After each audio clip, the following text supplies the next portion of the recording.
연봉 1억 5천만 원의 아내, 시어머니에게 전업주부가 되라는 강요를 받다. 나는 이서연. 연봉 1억 5천만 원으로 이 집안의 경제를 책임지고 있다. 하지만 시어머니는 사람들 앞에서 나에게 회사를 그만두라고 강요했다. 여자는 태어날 때부터 집에서 남편 내조하고 아이를 키워야 한다면서 그녀는 이 집안의 경제적 기둥이 누구인지 잊어버린 모양이다. 나는 조용히 시어머니를 바라보며 시아버님 병원비가 들어있는 은행 카드를 천천히 거두었다. 어머니, 그럼 아버님 병원비는 이제 어머니께서 부담해 주셔야겠네요. 랭이, 내 이름은 이서연, 올해 29살이다. 태아그룹 마케팅팀 부장으로 연봉은 1억 5천만 원이다. 남편 박준우는 대학 동기로 현재 한 구청에서 9급 공무원으로 일하고 있다. 월급은 300만 원 남짓, 안정적이지만 수입은 많지 않다. 우리는 결혼 3년 차에 2살 배기 아들 민준이가 있다. 평일에는 베이비시터가 민준이를 돌보고 시어머니 김영희 여사가 가끔 와서 감독하곤 한다. 겉으로 보기에 우리 삶은 부러움의 대상이다. 서울에 집도 있고 차도 있고 수입도 넉넉하며 아이는 건강하고 활발하다. 하지만 이 평온한 수면 아래 거센 물결이 휘몰아치고 있다는 것은 나만 아는 비밀이다. 모든 갈등의 근원은 시어머니 김영희 여사다. 그녀는 여자는 집에서 남편 내조하고 아이를 키우는 것이 최고의 미덕이라 굳게 믿는 보수적인 생각을 가진 전형적인 분이다. 내 수입이 아들보다 5배 가까이 많아도 그녀의 마음속에서 나는 여전히 집안일은 뒷전이고 밖으로만 놔도는 못마땅한 며느리일 뿐이다. 오늘 마침 시아버님 박진철의 67세 생신이라 우리는 강남의 한 고급 한정식 식당 룸을 예약해 생신 잔치를 열었다. 박씨 집안의 온갖 친척들이 모여 분위기는 매우 떠들썩했다. 술이 몇 순배 돌고 음식이 어느 정도 나온 뒤 시어머니가 갑자기 헛기침을 하며 젓가락으로 접시를 톡톡 쳤다. 룸안이 순간 조용해졌다. 나는 속으로 올 것이 왔구나 싶었다. 그녀는 웃는 얼굴이었지만 그 눈빛은 칼날처럼 나를 향해 있었다. 세아가, 우리 민준이도 벌써 2살인데 한창 엄마 손이 필요할 때잖니. 나는 젓가락을 내려놓았다. 마음이 철렁했다. 어머니, 저도 잘 알아요. 퇴근 후나 주말에는 최대한 민준이와 함께 시간을 보내려고 노력하고 있어요. 시어머니는 손을 내저으며 내 말을 잘랐다. 그게 어떻게 갔니? 아이의 성장은 한 번뿐이야. 놓치면 다시는 돌아오지 않아. 너처럼 매일 아침 일찍 나가서 밤늦게 들어오니 애가 베이비시터랑 더 친하겠다. 이게 말이 된다고 생각하니? 테이블에 둘러앉은 친척들이 수군거리기 시작했고 시선은 나와 시어머니 사이를 오갔다. 준우가 테이블 아래로 내 다리를 살짝 건드리며 참으라는 신호를 보냈다. 나는 심호흡을 하고 억지로 미소를 지었다. 어머니, 요즘 직장 경쟁이 워낙 치열해서요. 제 일이 좀 바쁜 편이에요. 바빠? 시어머니는 갑자기 목소리를 높였다. 그 날카로운 소리가 귀에 거슬렸다. 바쁠 게 뭐가 있어? 여자가 돈을 그렇게 많이 벌어서 뭐에 쓴다고. 우리 박씨 집안은 돈 버는 기계를 며느리로 들인 게 아니야. 남편 잘 챙기고 아이 잘 키우라고 며느리로 들인 거지. 심장이 보이지 않는 손에 꽉 쥐어진 듯 아팠다. 내가 버는 돈이 의미가 없다고? 지금 살고 있는 잠실의 이 대형 아파트, 계약금은 나 혼자 냈다. 매달 300만 원에 달하는 주택담보대출 대부분 내가 감당하고 있다. 준우가 타고 다니는 7천만 원짜리 제네시스 내가 생일 선물로 사준 것이다. 오늘 이 비싼 생신 잔치 비용까지도 내가 미리 결제했다. 그런데 이제 와서 내가 버는 돈이 아무 의미가 없다고? 내가 말이 없자 시어머니의 기세는 더욱 등등해졌다. 그녀는 주위 친척들을 둘러보며 지지를 구하는 듯했다. 여러분, 제 말이 틀렸나요? 여자는 가정을 최우선으로 생각해야죠. 서연아, 내 말 들어. 회사 그만두고 집에서 민준이 키우는 데만 신경 써. 준우 월급이 많지는 않아도 우리 세 식구 생활비 정도는 충분하고 우리 노부부가 좀 보태주면 그럭저럭 살아갈 수 있을 거야. 퇴사. 머릿속이 윙하고 울렸다. 그녀의 가벼운 말 한마디가 내가 7년 동안 쏟아부은 커리어를 무너뜨리려 하고 있었다. 연봉 1억 5천만 원의 직장을 포기하고 월급 300만 원의 남편에게 손을 벌리고 그들의 푼돈 지원을 받으라고? 그렇게 되면 나는 완전히 이 집의 부속품으로 전락하여 하루 종일 부엌과 아이 주변을 맴돌며 시어머니와 남편의 눈치를 보는 신세가 될 것이다. 컵을 쥔 내 손가락이 하얗게 질리기 시작했다. 준우가 마침내 입을 열었다. 모기 소리만큼이나 약한 목소리였다. 어머니, 서연이 일도 꽤 괜찮은 편이라. 괜찮긴 뭐가 괜찮아. 시어머니가 눈을 부라리자 준우는 바로 꼬리를 내리고 더 이상 나와 눈을 마주치지 못했다. 내가 평생을 맡긴 이 남자는 내가 가장 필요로 하는 순간에 또다시 회피를 선택했다. 엄청난 서러움과 분노가 해일처럼 나를 덮쳤다. 하지만 나는 이를 악물고 여기서 무너지지 않겠다고 울거나 소란을 피워 그녀가 비웃게 만들지 않겠다고 다짐했다. 시어머니는 우리를 완전히 제압했다고 생각했는지 만족스러운 미소를 지으며 최종 통보를 내렸다. 이 문제는 이렇게 결정하자. 서연아, 너는 집에 가서 바로 사직서 쓰고 이제부터 요리랑 육아나 제대로 배워. 그게 바로 여자가 살아야 할 모습이야. 나는 그녀의 그 당연하다는 듯한 얼굴과 주위 친척들의 동정하거나 구경하는 듯한 시선, 그리고 아무 말 없는 남편을 차례로 쳐다보았다. 차가운 결심이 마음속 깊은 곳에서부터 솟아올랐다. 일방적인 인내는 존중을 가져오지 못하고 타협은 상대를 더욱 기고만장하게 만들 뿐이다. 그녀가 내게 퇴사를 원한다고? 내가 버는 돈을 무시한다고? 좋다. 그렇다면 이 집이 과연 누구의 돈으로 지탱되고 있는지 똑똑히 보여주겠다. 나는 꽉 쥐었던 주먹을 천천히 펴고 앞에 놓인 찻잔을 들어 한 모금 마셨다. 다시 고개를 들었을 때 내 얼굴에서는 어떤 감정도 읽을 수 없었다. 어머니, 내 목소리는 나 자신도 놀랄 만큼 평온했다. 회사 일은 제가 신중하게 고려해 볼게요. 시어머니는 잠시 멈칫했다. 내가 이렇게 빨리 굴복할 줄은 몰랐던 모양이다. 그녀의 얼굴에 승자의 미소가 막 번지려던 찰나 나는 화제를 돌렸다. 그런데 그 전에 어머니께서 먼저 생각해 보셔야 할 일이 있는 것 같아요. 모두가 의아한 표정으로 나를 쳐다보았다. 나는 침착하게 가방에서 금색 은행카드를 꺼내 턴테이블 위에 올려놓고 시어머니 앞으로 돌렸다. 시어머니가 미간을 찌푸렸다. 이게 뭐 하는 짓이야? 나는 그녀의 눈을 똑바로 쳐다보며 또박또박 말했다. 이건 아버님 수술비와 앞으로의 치료비를 위해 준비해둔 카드예요. 5천만 원 들어있어요. 제 일과 제가 버는 돈이 그렇게 중요하지 않다고 생각하신다면 어머니, 이제 아버님 병원비는 어머니께서 감당하셔야 하지 않을까요? 룸하는 순간 쥐 죽은 듯이 고요해졌다. 시어머니의 눈이 동그래지고 얼굴에서 핏기가 순식간에 사라졌다. 그녀는 물 밖에 나온 물고기처럼 입을 뻐끔거리며 한마디도 하지 못했다. 그 얇은 은행 카드 한 장이 지금 이 순간 천근만근의 무게로 그녀의 눈앞을 그리고 모두의 마음을 짓누르고 있었다. 링걸, 루만의 그 죽음 같은 침묵은 좋기 10수초는 이어졌다. 공기는 얼어붙은 듯했고 나는 내 심장이 격렬하게 뛰는 소리를 똑똑히 들을 수 있었다. 배수진을 친 결단이었다. 시어머니 김영희의 얼굴색은 처음에 경악에서 시작해 시뻘겋게 달아올랐다.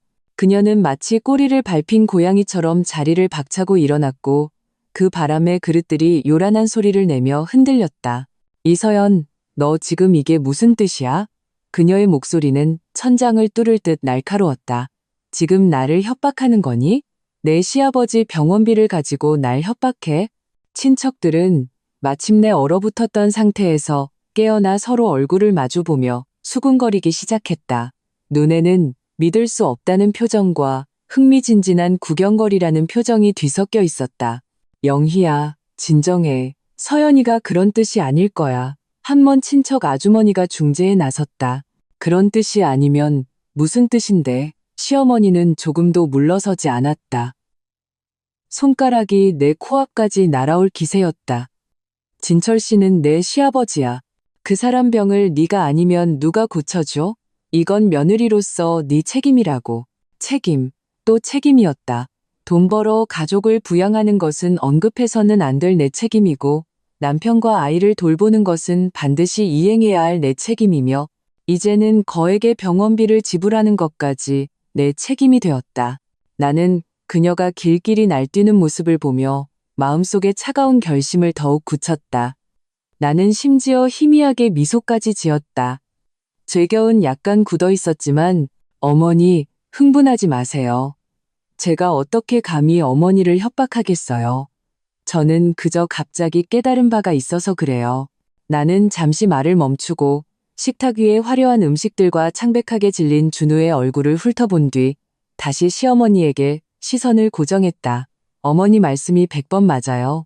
여자는 가정을 중심으로 살아야죠. 제가 가정으로 돌아가게 되면 앞으로 우리 집의 주수입원은 준우 씨에게 의존해야 할 거예요.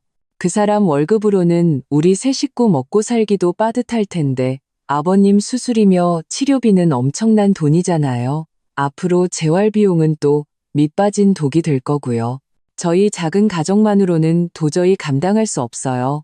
그렇다고 아버님 치료를 미룰 수는 없지 않겠어요?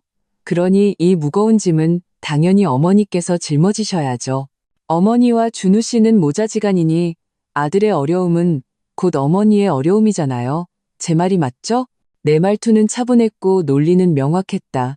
한 글자 한 글자가 작은 망치처럼 시어머니의 신경을 두드렸다.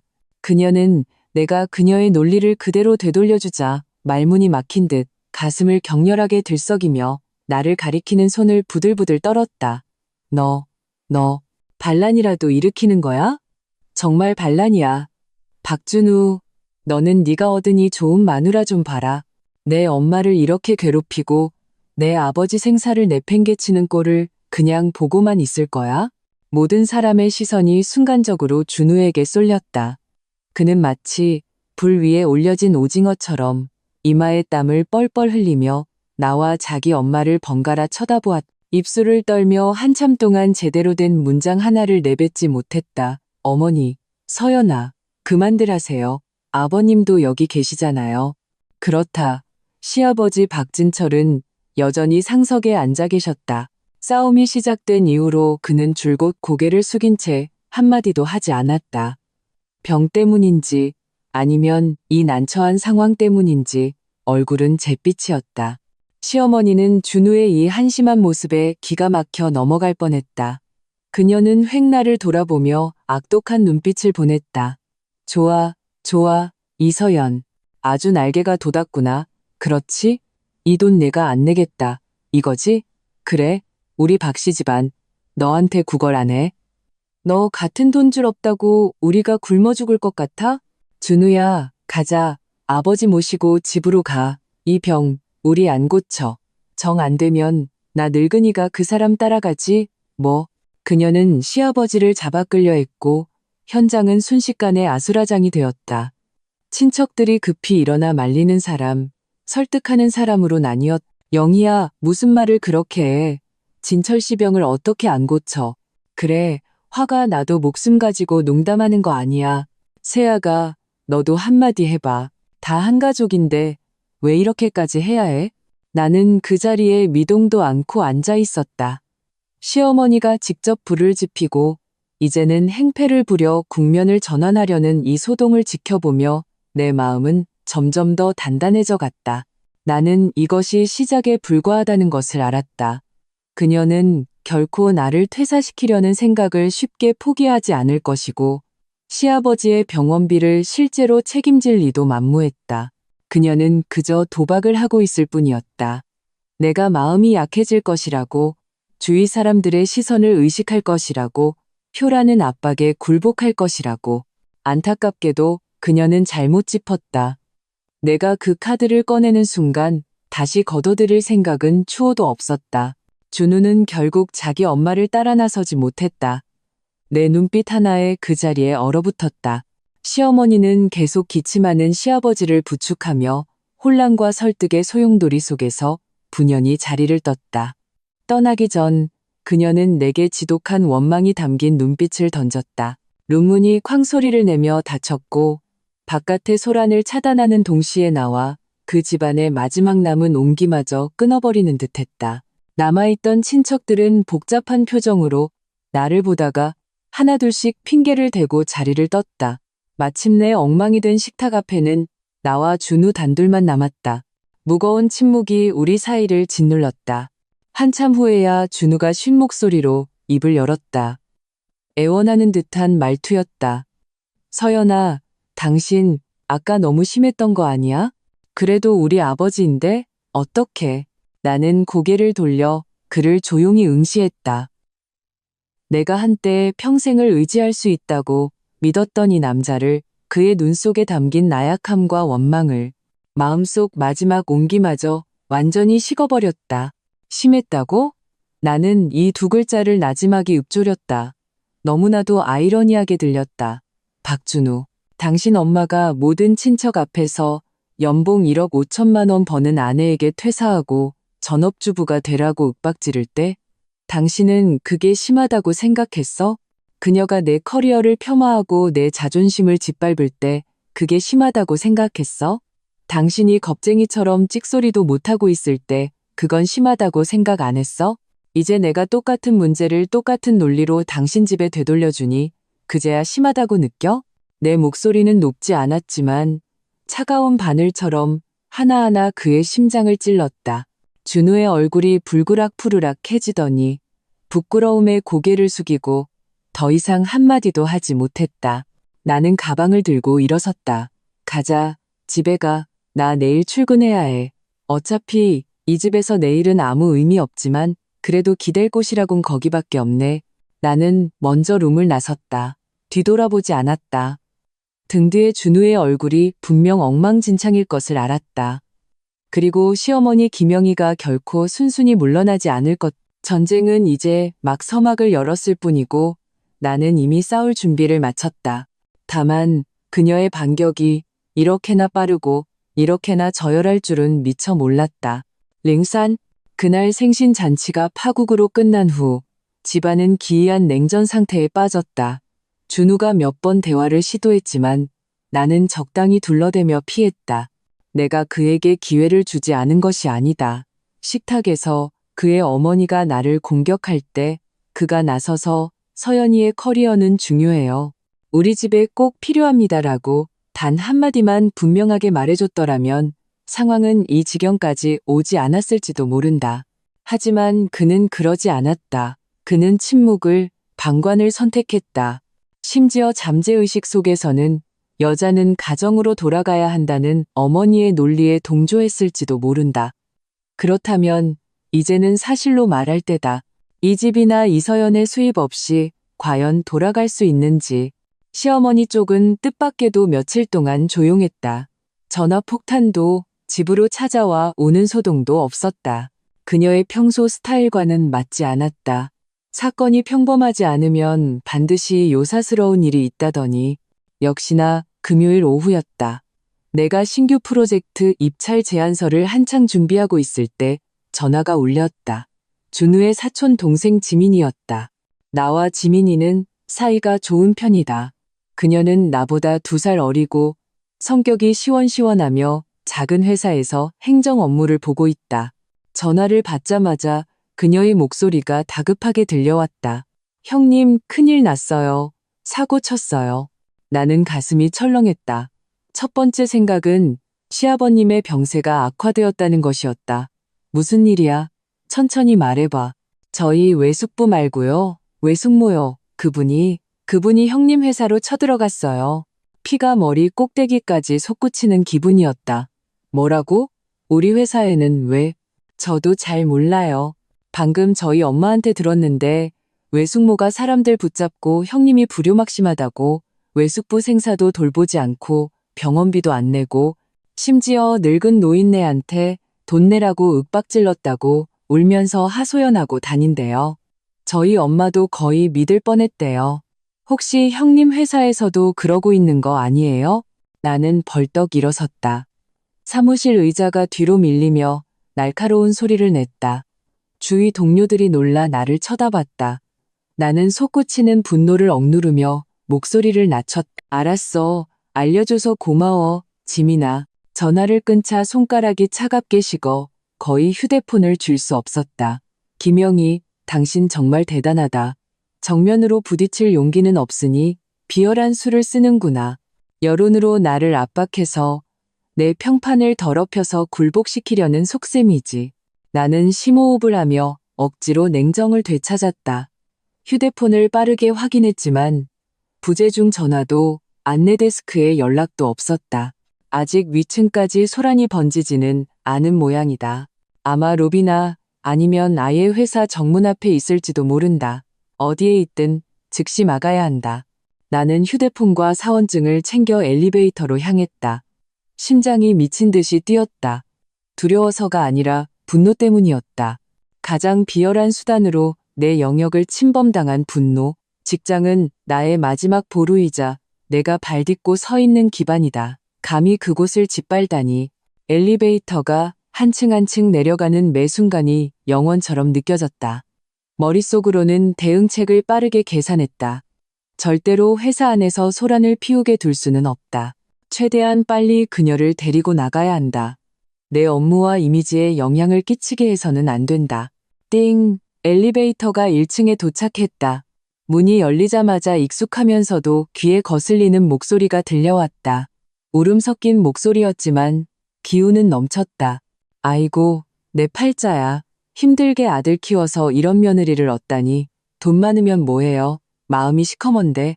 우리 영감은 병원에서 돈 없어서 죽어가는데 돈을 벌면서도 한 푼을 안 내놓고 이 늙은이더러 관갑까지 내놓으라고 윽박지르니 세상에 이런 법이 어디 있습니까? 나는 로비를 가로질러 갔다. 휴게 공간 소파에 시어머니 김영희가 앉아 있었다. 손에는 구겨진 휴지를 들고 옆에 앉은 친절해 보이는 직원 2명에게 울면서 하소연하고 있었다. 젊은 여직원들은 어쩔 줄 몰라 하며 난처하게 웃고 있었고 주위를 지나가던 몇몇 사람들이 걸음을 늦추고 호기심 어린 눈으로 쳐다보고 있었다. 나는 심호흡을 하고 다가갔다. 얼굴에는 최대한 평온하고 단정한 미소를 유지했다. 어머니, 여긴 어쩐 일이세요? 내 목소리가 갑자기 들리자 시어머니의 울음소리가 뚝 그쳤다. 그녀는 고개를 들어 나를 보더니 눈에 의기양양함과 도발적인 기색이 스쳐 지나갔고 이내 더 거센 슬픔에 잠기는 척했다. 서연아, 네가 드디어 왔구나. 그녀는 내 팔을 확 붙잡았다. 손톱이 살을 파고들 기세였다. 세아가 제발 부탁이다. 진철 씨가 내 시아버지인 걸 생각해서라도 돈 좀 내줘. 그건 목숨을 살리는 돈이야. 네가 이렇게 무정하면 안 되지. 두 여직원과 주위 구경꾼들의 시선이 순간적으로 내게 쏠렸다. 탐색하고 의심하고 심지어는 약간의 비난까지 담긴 눈빛이었다. 마치 내가 정말로 내녀라고 무정하며 죽어가는 사람을 보고도 못 본 척하는 악독한 며느리인 것처럼 피가 얼굴로 쏠리며 타는 듯한 수치심을 느꼈다. 하지만 폭발해서는 안 된다. 여기서 어떤 공개적인 장소에서든 내가 감정을 통제하지 못하면 지는 것이다. 나는 힘껏 팔을 빼냈다. 미소는 그대로였지만 목소리는 한층 차가워졌다. 어머니, 어디 편찮으세요?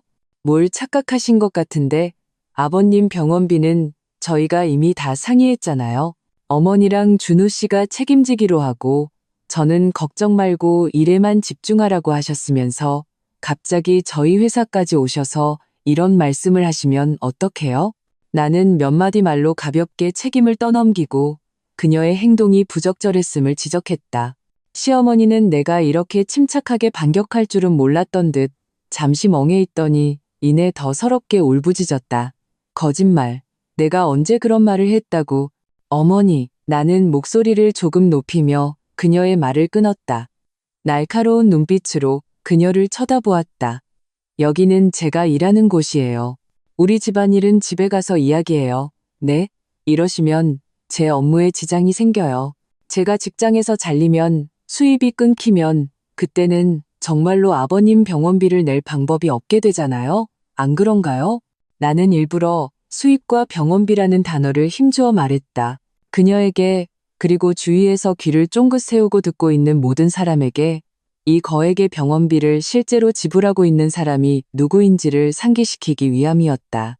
시어머니는 내 말에 할 말을 잃고 얼굴색이 몇 번이나 바뀌었다. 주위 사람들의 시선도 미묘하게 변하기 시작했다. 나의 침착하고 이성적인 태도와 그녀의 행패 부리며 우는 모습이 극명한 대조를 이루었기 때문이다. 누가 더 믿을 만한지는 한눈에 알 수 있었다. 바로 그때 온화하지만 위험 있는 목소리가 끼어들었다. 이 부장, 무슨 도움이 필요한가? 돌아보니 마음이 놓였다. 우리 부서를 총괄하는 이사님이었다. 그는 마침 밖에서 돌아오다가 이 광경을 목격한 모양이었다. 이사님은 40대 중반의 남성으로 일 처리가 신중하고 평소 내 능력을 높이 평가해 주셨다.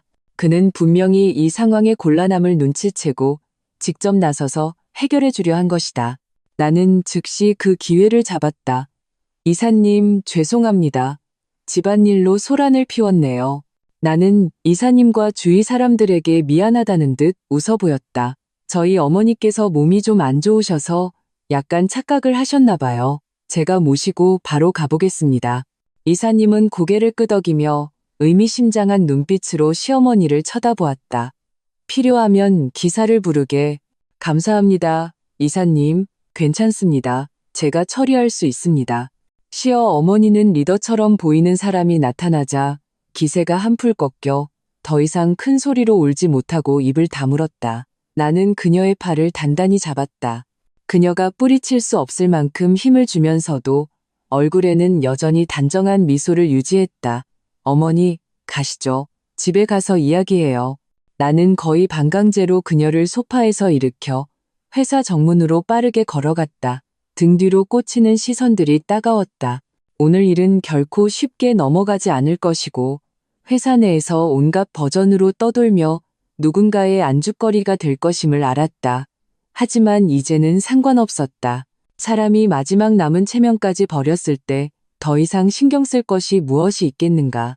회사 밖으로 나와 사람들의 시선에서 벗어나자마자 나는 그녀의 팔을 거칠게 뿌리쳤다. 얼굴의 미소는 순식간에 사라졌다. 김영희 씨, 나는 처음으로 그녀의 이름을 불렀다. 목소리는 얼음장처럼 차가웠다. 똑똑히 들으세요. 이번이 처음이자 마지막이에요. 다시 한번 내 회사에 와서 소란을 피우면 단 한 푼도 받지 못할 줄 아세요. 그리고 당장 당신 아들 박준우, 내 집에서 쫓아낼 겁니다. 저는 한다면 하는 사람이에요. 시어머니는 내 눈에 서린 전에는 본 적 없는 살기에 놀라 무의식적으로 한 걸음 물러섰다. 입술을 떨었지만 한마디도 대꾸하지 못했다. 나는 그녀를 차갑게 한번 쏘아보고는 회사 건물로 돌아섰다. 등을 꼿꼿이 세운 채로. 나와 그녀 사이의 관계는 이제 완전히 틀어졌고 더 이상 돌이킬 수 있는 여지는 없다는 것을 알았다. 그리고 박준우, 자기 어머니에게 이토록 모욕당하고 공격받는 순간에도 여전히 자리에 없었던 남편. 이제 그가 선택을 해야 할 때가 온 것 같다. 다만 내가 집에 돌아가 문을 열었을 때 나를 기다리고 있는 것이 얼마나 더 큰 폭풍일지는 알 수 없었다. 랭씨, 사무실로 돌아오자 주변 공기가 순간적으로 얼어붙는 듯했다. 의도적이든 아니든 나를 향해 쏠리는 호기심과 동정, 어쩌면 고소함까지 담긴 시선들을 느낄 수 있었다. 하지만 나는 아무렇지 않은 척 똑바로 내 자리로 걸어가 앉았다. 컴퓨터를 켜고 아까 중단했던 제안서 작업을 계속했다. 키보드 위에 놓인 손가락이 미세하게 떨렸다. 두려워서가 아니라 분노가 가라앉은 뒤 남은 생리적인 반응이었다. 심호흡을 하고 억지로 집중했다. 이럴 때일수록 평정심을 잃어서는 안 된다. 일은 나의 갑옷이자 버팀목이다. 이런 일 때문에 흔들릴 수는 없다. 남은 오후 시간 동안 나는 일에 완전히 몰두했다. 놀라울 정도로 효율이 높았다. 마치 그렇게 해야만 마음속에서 들끓는 불쾌함과 차가움을 억누를 수 있는 것 같았다. 퇴근 시간이 되었지만 평소처럼 야근하지 않았다. 오늘은 집에 돌아가 해결해야 할 또 다른 문제가 있었다. 바로 박준우였다. 차를 몰고 집으로 가는 길, 차창 밖으로 네온 사인이 반짝이고 차량 행렬이 이어졌다. 이 도시는 여전히 화려하고 활기찼지만 나는 전례 없는 고독감을 느꼈다. 그 소위 집이라는 곳을 과연 아직 집이라고 부를 수 있을까? 열쇠를 꺼내 문을 열자 담배 냄새가 훅 끼쳐왔다. 준우는 마음이 극도로 복잡할 때가 아니면 담배를 피우지 않는다. 역시 집에 있었다. 그는 거실 소파에 고개를 숙인 채 앉아 있었고 재떨이에는 이미 담배꽁초가 여러 개 쌓여 있었다. 문 열리는 소리를 듣고 그가 고개를 들었다. 눈은 충혈되어 있었고 얼굴은 초췌했다. 자기 어머니가 저지른 위협에 대해 이미 알고 있는 모양이었다. 나는 신발을 갈아 신고 가방을 걸어둔 뒤 그를 쳐다보지도 않고 곧장 부엌으로 물을 따랐다. 오늘 당신 어머니 우리 회사에 왔었어. 내 목소리는 마치 남의 얘기를 하듯 평온했다. 준우가 급히 담배를 비벼 껐다. 목소리가 쉬어 있었다. 알아. 어머니한테 전화 받았어. 아, 나는 물컵을 들고 부엌 문틀에 기댄 채 그를 바라봤다. 뭐라고 하시던? 또 내가 어떻게 당신 어머니를 괴롭혔고 얼마나 불효했으며 어떻게 회사에서 쫓아냈다고 하시던? 준우가 괴로운 듯 머리를 쥐어뜯었다. 서연아, 대체 언제까지 이럴 거야? 아버지는 병원에 누워 계시는데 두 사람 좀 조용히 지낼 수 없어? 이럴 거라고? 나는 싸늘하게 웃었다. 박준우, 똑똑히 해. 처음부터 끝까지 소란을 피운 건 당신 어머니야. 나한테 퇴사하라고 윽박지를 때 당신은 어디 있었어? 내 회사에 쳐들어와서 동료, 상사들 앞에서 행패 부리고 내 명예를 더럽힐 때 당신은 또 어디 있었는데? 이제 와서 나한테 뭘 어쨌다고 따지는 거야? 내 말투는 여전히 평온했지만 얼음장 같은 칼날이 되어 그의 가슴을 후벼 팠다. 준우는 내 질문에 할 말을 잃고 얼굴이 더욱 굳어졌다. 그가 벌떡 일어나며 감정을 주체하지 못했다.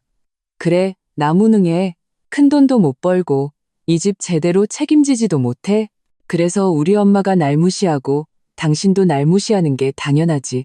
하지만 그 사람은 우리 엄마야. 내가 어떡하라고? 때릴 수도 욕할 수도 없잖아.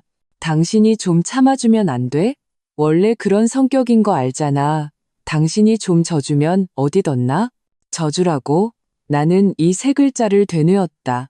세상에 이런 농담이 또 있을까 싶었다. 내가 뭘 더 져줘야 하는데 결혼하고 나서부터 당신 어머니가 사사건건 트집 잡고 우리 생활에 간섭할 때마다 나 참았어.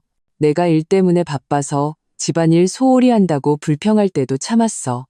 이제는 내 앞길을 막고 내 커리어를 망치고 내 얼굴에 먹칠을 하는데 또 져주라고? 나는 물컵을 내려놓고 그에게 한 걸음씩 다가갔다. 그의 충혈된 눈을 똑바로 쳐다보았다. 박준우, 말해봐. 내가 어디까지 져줘야 하는데? 정말로 회사 그만두고 당신 집의 전업주부가 돼서 매일 당신 어머니 눈치나 보면서 코앞에서 욕을 해도 찍소리도 못해야 끝나는 거야? 그래야 당신이 만족하고 내가 좋은 며느리라고 생각하는 거냐고.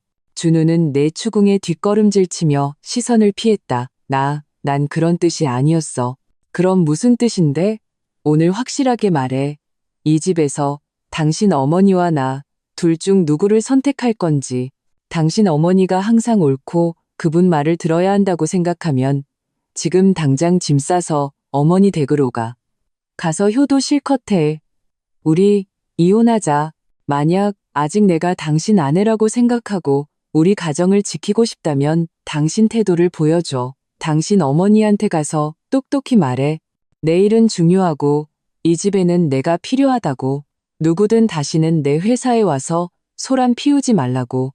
그러지 않으면 나도 더는 가만히 있지 않겠다고. 이혼이라는 두 글자는 무거운 망치가 되어 준우의 심장을 내리쳤다. 그는 화들짝 놀라 믿을 수 없다는 듯 나를 쳐다봤다. 얼굴에서 핏기가 싹 가셨다. 서연아, 너 지금 뭐라고 했어? 그래, 이혼. 내 말투는 한치의 망설임도 없이 단호했다. 더 이상 이렇게 살고 싶지 않아, 박준우. 하루가 멀다 하고 시끄럽고 당신 어머니의 무리한 요구를 감당해야 하는데 정작 내 남편은 항상 뒤에 숨어서 나 혼자 맞서게 하잖아. 이런 결혼 생활이 무슨 의미가 있어? 준우는 완전히 겁에 질렸다. 내가 이렇게까지 단호하게 나올 줄은 몰랐던 모양이다. 그가 내 팔을 붙잡으며 애원했다. 아니야, 서연아. 난 당신 없으면 안 돼. 민준이 없으면 안 된다고. 우리 이혼하지 말자. 응? 내가 어머니한테 가서 말할게. 내가 가서 말할 테니까. 약속할게. 다시는 당신 힘들게 안 할 거라고 약속할게. 그의 허둥대는 모습을 보며 내 마음은 조금도 흔들리지 않았다. 차가운 슬픔만이 가득했다. 항상 이렇다. 마지막 순간이 닥쳐서 자기 이익이 침해될 때가 되어서야 그는 비로소 나서는 척한다. 좋아. 당신이 한 말이야. 나는 그의 손을 뿌리쳤다. 빈말이 아니라 행동으로 보여주길 바라. 말을 마친 나는 더 이상 그를 쳐다보지 않고 침실로 향했다. 나도 진정이 필요했고 앞으로 어떻게 해야 할지 진지하게 고민할 필요가 있었다. 밤에 침대에 누웠을 때 나는 준우에게 등을 돌렸다. 그가 조심스럽게 다가와 나를 안으려 했지만 나는 움직이지도 대꾸하지도 않았다. 그는 한숨을 쉬고는 결국 미안해라고 작게 속삭인 뒤 돌아 누웠다. 어둠 속에서 나는 눈을 뜬 채 잠들지 못했다. 준우의 약속이 소용없을 수도 있다는 것을 알았다. 시어머니 김영희의 집착은 뼈에 사무칠 정도였다. 그녀는 쉽게 포기하지 않을 것이다. 분명 또 다른 수를 쓸 것이다. 역시나 다음 날은 토요일이었다. 아침 일찍부터 초인종이 미친 듯이 울려댔다. 준우가 문을 열자 문 밖에는 시어머니 김영희뿐만 아니라 준우의 고모 박경자까지 서 있었다. 시어머니보다 더 기가 세고 더 까다로우며 더 독선적인 여자였다. 김영희가 부른 지원군이었다. 고모 박경자는 들어오자마자 그 영악한 눈으로 나를 위아래로 훑어보았다. 비웃는 듯한 미소를 지으며 입을 열었다. 서연아, 듣자 하니 요즘 아주 대단해지셨다며 어른들을 막다른 길로 몰고 시아버지 생사도 신경 안 쓴다면서? 나는 속으로 냉소했. 역시나 한 가지 방법이 안 먹히니 다른 방법을 쓰는군. 강압이 통하지 않으니 도덕적 잣대를 들이대며 가족 여론을 동원하는 것이다. 시어머니는 고모 뒤에 서서 든든한 백이 생기자 허리를 꼿꼿이 폈다. 나를 보는 눈빛에는 명백한 의기양양함과 도발이 담겨 있었다. 준우는 옆에서 안절부절 못하며 무슨 말을 하려 했지만 고모의 눈빛 한 번에 입을 다물었다. 나는 손에 들고 있던 물컵을 내려놓고 이 초대받지 않은 두 어른을 바라봤다. 고모님, 그게 무슨 말씀이세요? 아버님 병원비를 제가 왜 신경 쓰지 않는다고 하세요? 고모가 차갑게 코웃음을 치며 소파에 거만하게 앉았다. 무슨 말이냐니? 네가 영희 이 퇴직한 늙은이한테 돈 내라고 윽박질렀다며 그게 신경 쓰는 거야? 너는 며느리야. 이건 원래 네가 져야 할 책임이라고. 준우가 돈을 적게 버니 네가 더 많이 부담하는 게 당연한 거 아니야? 또 그 당연하다는 논리였다. 나는 어이가 없어 웃음이 나올 지경이었다. 고모님, 그 말씀은 이해가 안 되네요. 저와 준우 씨는 부부고 저희 돈은 공동재산이에요. 그런데 왜 책임을 져야 할 때만 되면 제가 더 많이 부담해야 하고 그게 당연한 게 되나요? 준우 씨는 아버님 아들이잖아요. 그 사람 책임은요? 어머니는 아버님 아내시잖아요. 그분 책임은요? 결국 온 가족 중에 저만 남이고 저만 바보같이 돈을 내야 한다는 말씀이세요? 고모는 내 연속된 반문에 말문이 막힌 듯 내가 이렇게 직접적으로 대들 줄은 몰랐던 모양이다. 그녀의 얼굴이 굳어졌다. 너 말하는 것 좀 봐. 어른에 대한 예의가 없어. 준우는 남자야. 남자는 밖에서 체면이 중요하다고. 네가 돈을 더 번다고 남편을 무시해도 되는 거야? 영희는 어른이야. 평생 고생했으니 늙어서는 편안하게 지내야지. 너는 그분더러 나가서 돈 벌어오라고 할 셈이야. 결국 다 네가 이기적이고 냉혈하고 인정머리가 없어서 그래. 엄청난 죄목이었다. 이기적이고 냉혈하고 인정머리가 없다고. 단지 내가 금이 빠진 독에 무조건 돈을 붓기를 거부하고 내 인생을 포기하지 않으려 한다는 이유만으로. 나는 그들이 우리가 바로 정이다라는 표정으로 있는 것을 보고 갑자기 논쟁할 기력조차 사라졌다. 그들에게 이치를 따지는 것은 불가능했다. 그들의 이치란 항상 자기들에게만 유리하게 작용하는 법이니까. 나는 잠시 침묵하다가 문득 미소를 지었다. 고모님 말씀이 맞아요.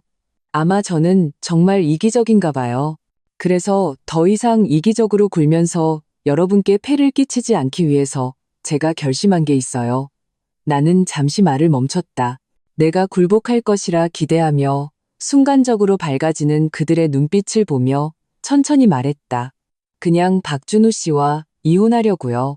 그렇게 되면 당신들 박씨 집안의 책임은 박씨 집안에서 알아서 지시면 되고 저는 더 이상 이기적으로 준우 씨 아내 자리를 차지하고 있지 않을게요. 그 사람이 당신들을 함께 부양해줄 더 이기심 없고 마음 따뜻하고 인정 많은 좋은 아내를 찾는 데 방해가 되지도 않을 거고요. 말이 끝나자 거실에는 죽음 같은 정적이 흘렀다. 준우가 놀라 고개를 번쩍 들고 나를 쳐다봤다. 시어머니와 고모는 완전히 얼어붙었다. 벼락이라도 맞은 듯 입을 떡 벌린 채였다. 그들은 내가 이런 카드를 꺼내 판을 완전히 엎어버릴 줄은 꿈에도 상상하지 못했을 것이다. 랭우, 이혼. 고모 박경자는 마치 혀를 대인 듯이 이 두 글자를 더듬거리며 반복했다. 눈을 동그랗게 뜬 채였다. 이서연, 너 지금 무슨 말을 함부로 하는 거야? 그런 말을 그렇게 쉽게 해도 되는 줄 알아? 시어머니 김영희는 소파에서 용수철처럼 튀어올랐다. 손가락을 부들부들 떨며 나를 가리켰다. 목소리가 날카로웠다. 네가 감히, 네가 무슨 자격으로 이혼을 해. 네가 가면 우리 민준이는 어떡하고. 내 손주를 엄마 없는 애로 만들 셈이야? 맞아. 고모가 즉시 거들었다. 툭 하면 이혼으로 협박이나 하고 우리 박씨 집안이 널 무서워할 것 같아? 너 없어도 우리 준우 더 좋은 여자 만날 수 있어? 그래, 더 좋은 여자. 시어머니는 마치 기댈 곳을 찾은 듯 허리를 다시 꼿꼿이 폈다. 너보다 젊고, 너보다 현명하고, 너보다 가정적인 여자. 나는 그들이 허둥지둥하면서도 속으로는 두려워하는 모습을 보며 비웃음이 나왔다. 방금 전까지만 해도 나를 이기적이고 냉혈하다고 몰아세우더니 진짜 이혼하겠다고 하니 길길이 날뛰며 반대하다니 정말 이중잣대의 극치였다. 그들은 나를 걱정하는 것도 준우를 걱정하는 것도 아니었다.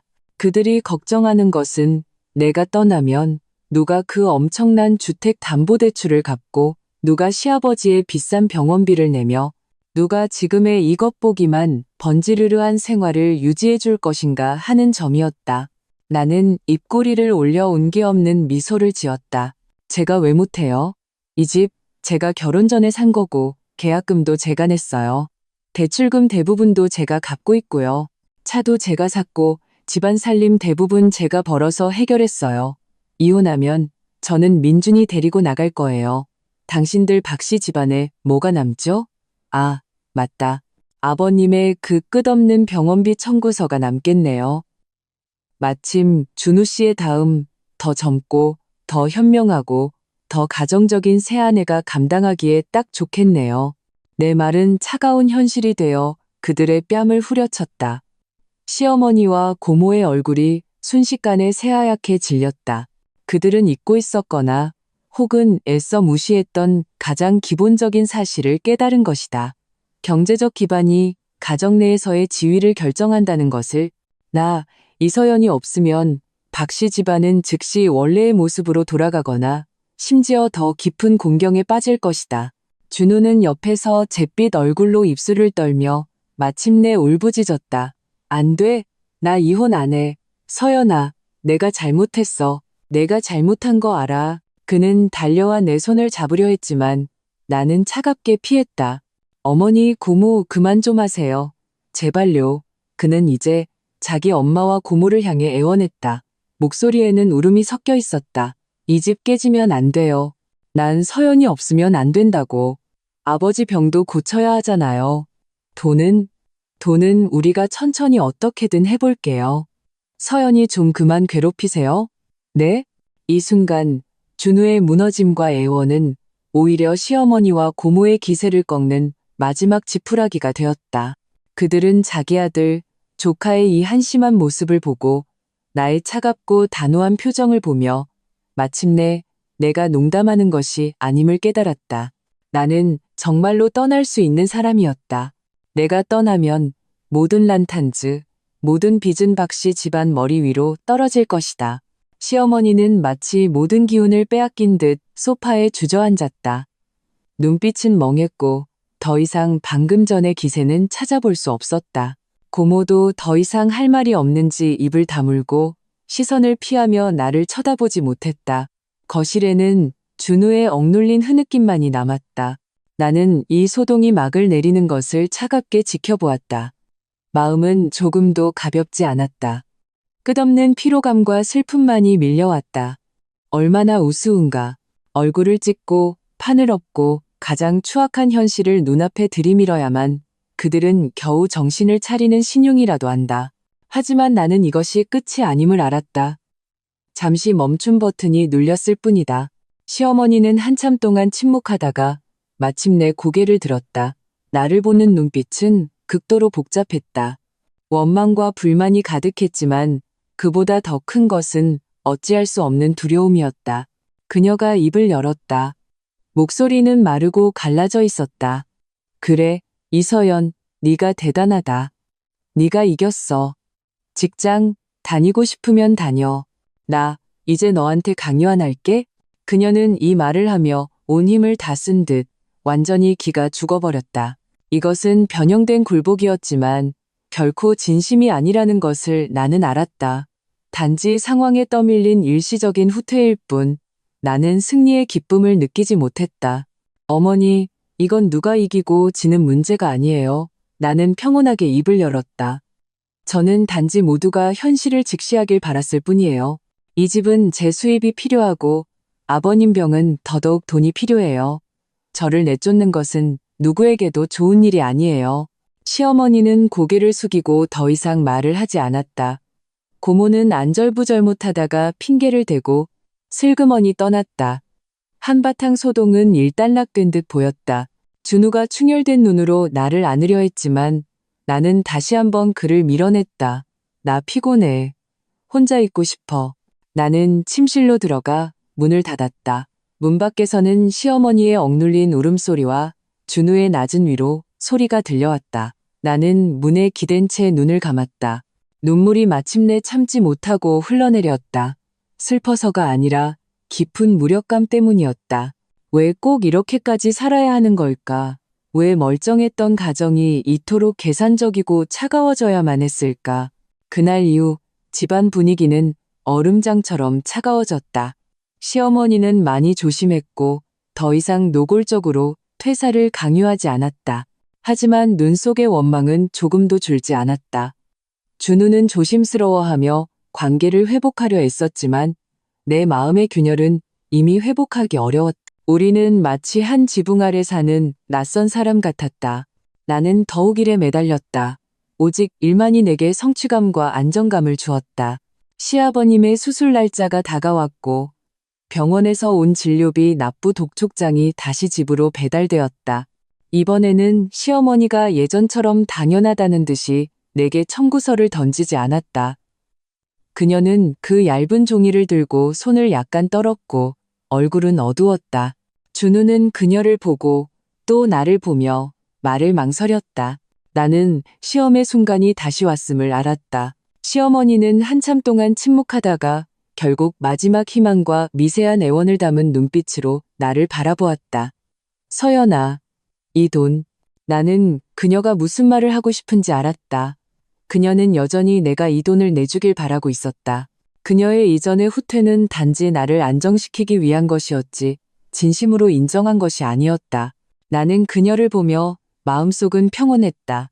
그녀가 생신잔치에서 소란을 피웠을 때, 내 회사에 찾아와 행패를 부렸을 때, 고모를 동원해 나를 압박했을 때 나는 이미 결정을 내렸다.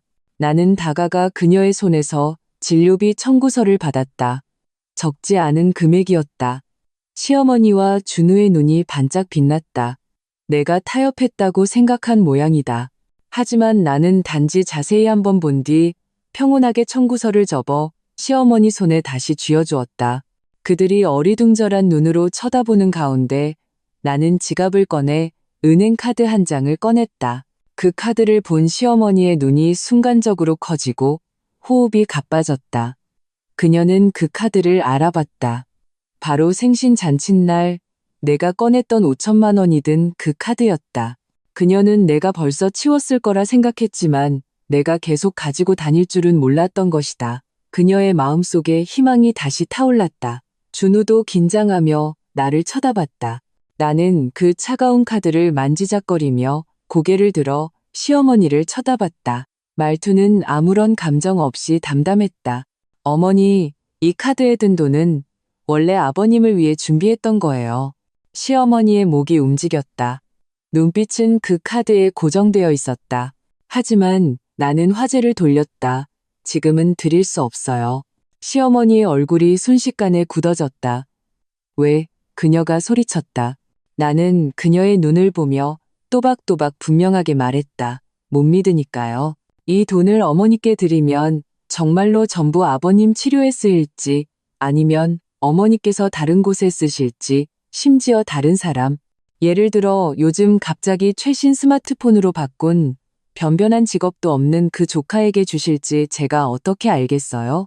시어머니의 얼굴이 휙하고 종이처럼 새하얗게 질렸다. 눈에는 극도의 당황과 불안이 스쳐 지나갔다. 그녀는 입술을 떨며 반박하려 했지만 한마디도 하지 못했다. 준우도 멍하니 놀란 눈으로 자기 엄마를 그리고 나를 쳐다봤다. 서연아, 당신 무슨 말이야? 무슨 조카? 무슨 새 스마트폰? 나는 준우에게 대답하지 않고 여전히 시어머니를 쳐다봤다. 비밀이 탄로난 그녀의 당황한 모습을 보며 내 마음속 마지막 망설임도 사라졌다. 역시 내 예상이 맞았다. 언젠가 우연히 시어머니가 그 아끼는 조카와 나눈 메신저 대화를 보고 의심이 들었었다. 그 백수 같은 조카가 어떻게 갑자기 최신형 스마트폰을 살 돈이 생겼을까? 시어머니는 얼버무리며 불안해했었다. 좀도둑이 한두 마리가 아니었던 것이다. 어머니, 내 목소리는 더욱 차가워졌다. 이 돈은 제가 직접 병원 원무과에 낼 거예요. 모든 지출 내역은 제가 직접 확인할 거고요. 그 외의 일은 나는 일부러 말을 멈추고 시어머니 이마에 맺힌 식은땀을 보았다. 아버님 치료가 순조롭게 진행되고 돈이 부족하지 않기를 기도하시는 게 좋을 거예요. 그렇지 않으면 나는 말을 끝까지 하지 않았지만 그 안에 담긴 위협은 명백했다. 시어머니의 몸이 휘청이며 거의 서 있지 못하고 옆에 테이블을 붙잡았다. 눈에는 공포가 가득했고 예전에 그 어떤 오만한 기세도 찾아볼 수 없었다. 준우는 옆에서 완전히 넋이 나갔다. 자기 엄마의 반응을 보고 그도 뭔가 깨달은 듯 얼굴에서 핏기가 가셨다. 나는 은행 카드를 챙겨 넣고 더 이상 그들을 쳐다보지 않고 집을 나설 준비를 했다. 병원 가서 돈 내고 올게요. 문 앞에 이르러 나는 걸음을 멈췄지만 돌아보지는 않았다. 아, 맞다. 어머니, 꼭 알려드려야 할 게 있어요. 예전에 저랑 준우 씨 결혼하기 전에 어머니가 몰래 저희 부모님 찾아가서 하셨던 그 말씀들, 나중에 저희 부모님이 저한테 다 이야기해 주셨어요. 시어머니가 숨을 헉 들이마셨다. 믿을 수 없다는 듯 내 뒷모습을 쳐다봤다. 목소리가 떨렸다. 너 다 알고 있었어? 알고 있었지. 당연히 알고 있었지. 단지 예전에는 약간의 정과 준우의 체면을 생각해서 모르는 척 참아왔을 뿐이다. 하지만 이제는 나는 천천히 몸을 돌렸다. 극도의 충격과 공포로 일그러진 시어머니의 얼굴을 보며 입가에 얼음장 같은 미소를 지었다. 이 사실을 만약 준우 씨가 알게 되면 그 사람은 어떻게 생각할까요? 이 집, 그때는 정말로 깨지게 될까요? 아닐까요? 말을 마친 나는 더 이상 머뭇거리지 않고 문을 열고 나갔다. 시어머니는 그 자리에 못 박힌 채 넋이 나간 듯 잿빛 얼굴로 서 있었다. 문 밖의 햇살은 눈부셨지만 나는 뼛속까지 시린 한기를 느꼈다. 비밀이 비밀인 이유는 일단 밝혀지면 파멸을 동반하기 때문이다. 그리고 어떤 진실들은 정해진 운명처럼 링라우 병원으로 차를 몰고 가는 내내 운전대를 잡은 손이 미세하게 떨렸다. 방금 전의 대치 때문이 아니라 내가 언급했던 그 비밀, 시어머니 김영희가 과거 우리 부모님께 했던 말 때문이었다. 그것은 3년 전 나와 준우가 결혼을 준비하기 한 달 전의 일이었다. 그때 나는 아직 순진하게도 진심으로 대하면 화목한 가정을 이룰 수 있을 거라 믿었다. 똑똑히 기억한다. 어느 주말 오후 나는 집에서 결혼 준비로 분주했다. 엄마가 갑자기 전화를 받으셨는데 목소리가 매우 작았지만 나는 몇 마디를 들을 수 있었다. 네, 서연이가요? 알겠습니다. 알려주셔서 감사해요. 전화를 끊은 후 엄마의 표정은 복잡해졌다. 아빠가 서재에서 나오시더니 엄마의 표정을 보고 미간을 찌푸리셨다. 무슨 일이야? 누구 전화야? 엄마는 잠시 망설이다가 결국 말씀하셨다. 준우 씨 어머니 전화였어요. 당시 나는 전혀 예상하지 못했다. 그 전화 한 통이 우리 가족 관계의 전환점이 될 줄은, 그리고 그 비밀이 3년 후 오늘 나의 반격무기가 될 줄은. 그 전화에서 김영희는 우리 부모님께 무슨 말을 했을까? 그녀는 우리 부모님께 내가 심각한 부인과 질환이 있어 아이를 낳지 못할 수도 있다고 말했다. 병원에 있는 친구를 통해 우연히 들은 이야기라고 했다. 그러면서 자신과 준우는 이미 상의를 마쳤고 이 사실을 받아들이기로 했지만 우리 집에서 보상을 좀 준비해 주었으면 한다고 했다. 왜냐하면 결국 박씨 집안의 대가 끊길 수도 있는 문제니까. 그녀는 우리 부모님께 예단을 더 많이 준비하라고 제안했다. 예를 들어 집 계약금이나 자동차 전액 같은 것들. 그렇게 하면 나중에 정말 아이가 없더라도 박씨 집안이 너무 손해보지는 않을 거라고. 가장 중요한 것은 그녀가 이 사실을 나에게는 절대로 말하지 말라고 부모님께 요구했다는 점이다. 내가 충격을 받아 결혼 전 기분을 망칠까봐 걱정된다는 이유였다. 당시 우리 부모님은 이 갑작스러운 소식에 큰 충격을 받으셨다. 딸에게 그런 병이 있다는 사실을 전혀 모르셨기 때문이다.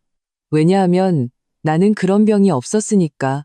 하지만 김영희의 말은 너무나 구체적이어서 심지어 병원 이름까지 언급했다. 부모님은 의심스러웠지만 차마 나에게 직접 물어볼 용기는 없으셨다.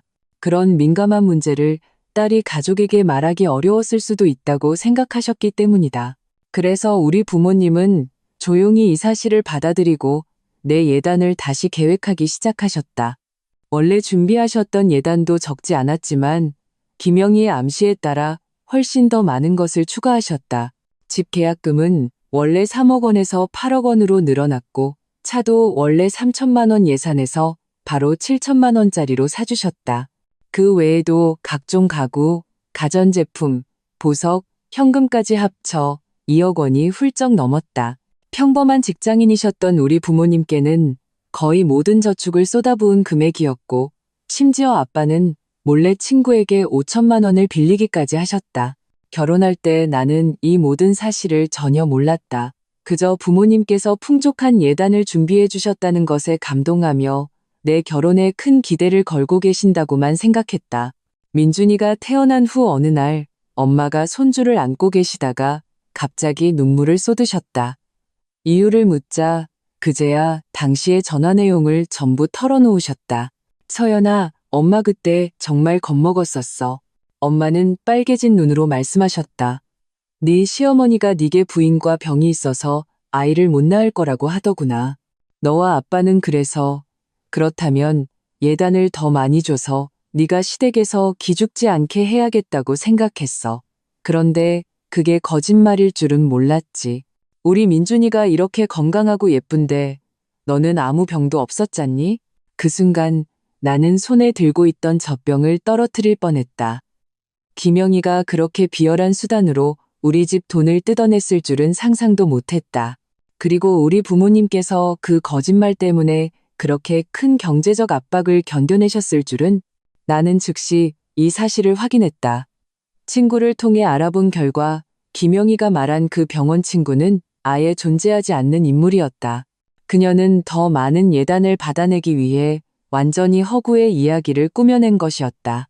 그리고 그 돈은 결혼 후 3년 동안 그녀는 단 한 번도 돌려줄 생각을 하지 않았다. 당시 나는 이 증거를 가지고 김영희를 찾아갔다. 그녀는 처음에는 딱 잡아떼다가 증거에 밀려 어쩔 수 없이 사실을 인정했다. 하지만 그녀의 변명은 나를 더욱 분노하게 했다. 다 너희를 위해서 그런 거야. 그녀는 뻔뻔하게 말했다. 서연아, 생각해봐. 내 친정에서 돈을 더 내지 않았으면 네가 우리 집에서 무슨 발언권이 있었겠어? 지금 좋잖아. 너희 부부 행복하게 잘 살고 돈은 쓴 거고 어차피 너희는 그 돈 없어도 잘 살잖아. 왜 이런 사소한 일로 관계를 망치려 하니? 사소한 일. 2억 원에 가까운 재산을 사기친 것이 그녀 입에서는 사소한 일이 되었다. 나는 당장이라도 이 사실을 준우에게 알리고 싶었지만 김영희가 무릎을 꿇고 빌었다. 준우가 알게 되면 아들 앞에서 다시는 고개를 들 수 없을 거라고 했다. 그녀는 그 돈을 천천히 갚겠다고, 다시는 우리 생활에 간섭하지 않겠다고 약속했다. 준우를 생각해서 나는 결국 참고 넘어가기로 했다. 하지만 그 후 김영희는 조심하기는커녕 더욱 기고만장해졌다. 그녀는 내가 약하고 만만하다고 생각하며 더욱 제멋대로 우리 생활에 간섭하기 시작했다.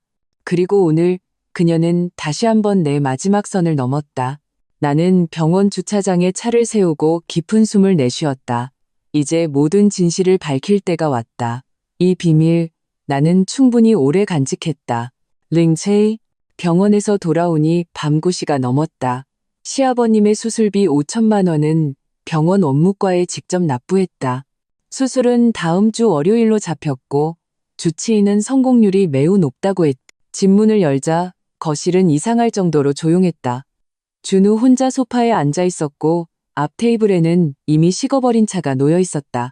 그가 나를 보자 눈빛에 형용할 수 없는 복잡한 감정이 스쳤다. 서연아, 왔어? 그의 목소리는 매우 작았고 조심스러운 기색이 역력했다. 응, 수속은 다 마쳤어. 다음 주 월요일에 수술이야. 나는 가방을 내려놓고 신발을 갈아 신었다. 어머니는 가셨어. 준우가 일어나 내 가방을 들어주려다 망설이며 손을 멈췄다. 서연아, 물어볼 게 있는데. 나는 그의 그 머뭇거리는 모습을 보며 이미 그가 무엇을 묻고 싶은지 짐작했다. 뭘 묻고 싶은데? 오늘 당신이 한 말. 우리 엄마가 예전에 당신 부모님한테 했다는 그 말. 준우의 목소리가 약간 떨렸다. 대체 무슨 말이야? 올 것이 왔구나.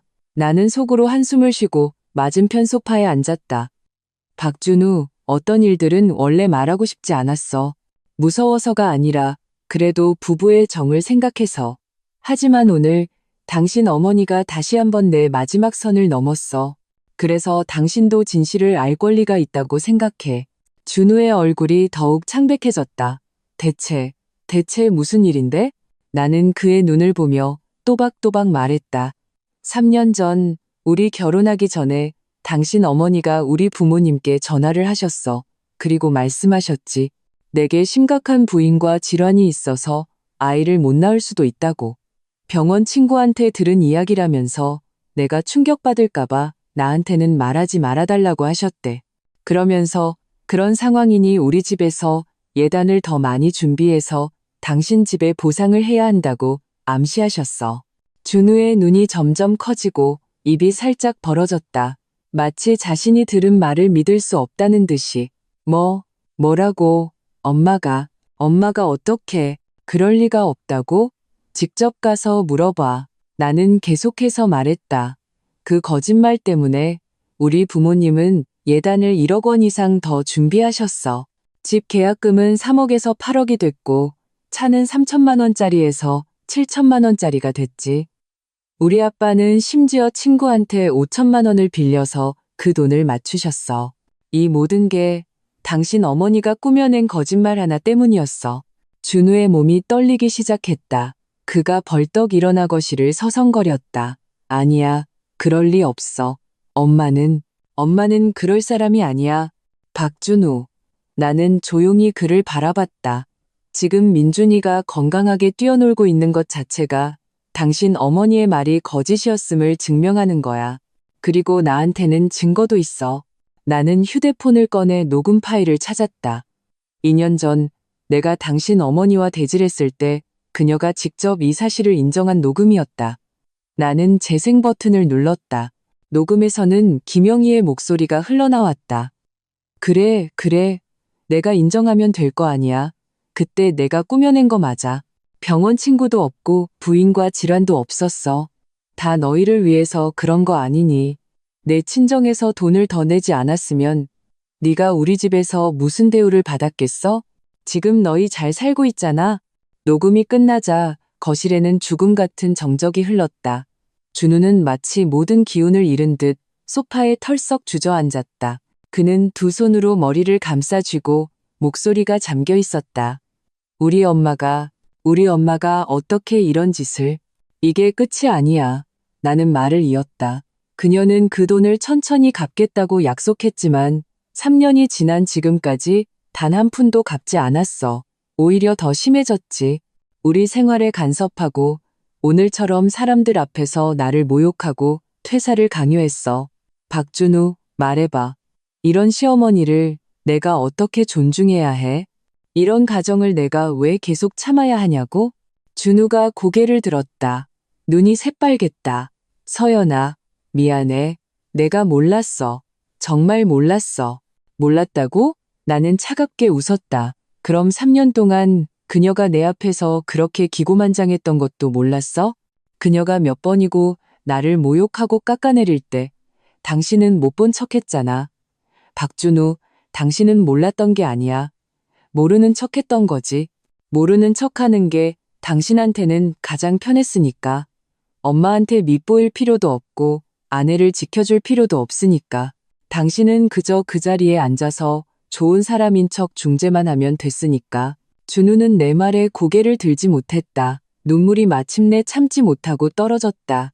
서연아, 내가 잘못했어. 정말 잘못했어.